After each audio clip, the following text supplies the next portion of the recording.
Welcome back, Own Soldier 86 here. Last time we took a look at the files, the music files in Smash Brothers, and we downloaded the Kirby Victory theme.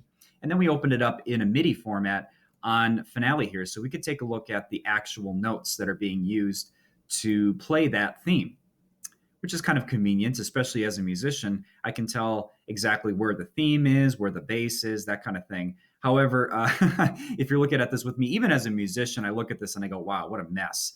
We got notes all over the place. We got notes on top of each other. So, there are some things that are kind of confusing, especially for people that might not know music notation here. But really what we're trying to do is kind of look for the basics. And what I mean by that is going back here to the beginning, I see these things labeled track 0, 1, 2, 3, 4, 5, etc. And what this tells me is this tells me all the different instruments that are used to play that song. So for instance, if I look at track 1 here and I see these notes, this could probably be like, this is just an example. I don't know if this is for sure, but this could be like a bell sound. And then maybe track 2 could be strings. Track 3 might be a bass guitar. Track 4 might be a drum. So each of these different tracks represent a different instrument that's being played at the same time.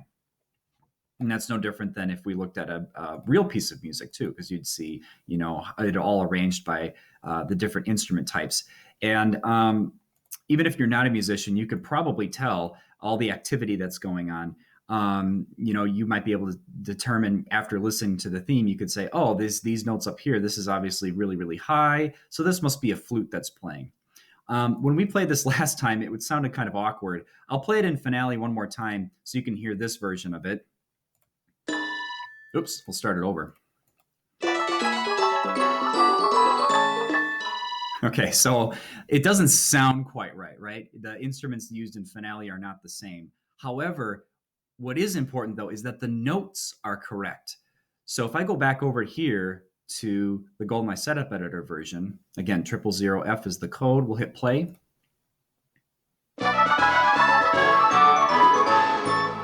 We can at least tell that the notes are correct. It's just the sounds are not. And the reason why that is because Smash Brothers uses a different sound font.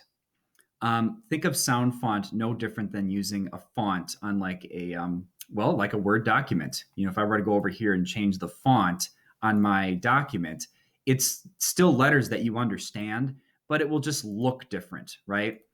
So it's the same type of thing for music too. We want to try to determine which sounds are being used in Smash Brothers and edit the file over here in Finale so that they will match the same sounds that we want. So for instance, if I want the trumpet to play this high note here, I need to make sure that Finale is telling that particular track to play the trumpet when I go over to Smash Brothers. Although that's tricky because sometimes it's not always the same. If I open up Finale here and I tell it to do trumpet, and I go over to the Goldeneye Editor and then load it up, it might not play a trumpet anymore. It might actually play a flute. So there's some confusion here, and I'll try to really take the time and dispel kind of what is going on between the two programs and how to make it sound good in Smash Brothers. That's our goal, right? So what we'll do first, this will take a little while to do. I'm actually going to take a different song next time. We'll take an easy song, something from a stage that we can kind of tweak around a little bit and have a little fun with. And then from there, we're going to experiment a little bit with the different sounds that are available in Smash Brothers and how we can edit that to work and be kind of read correctly in the game.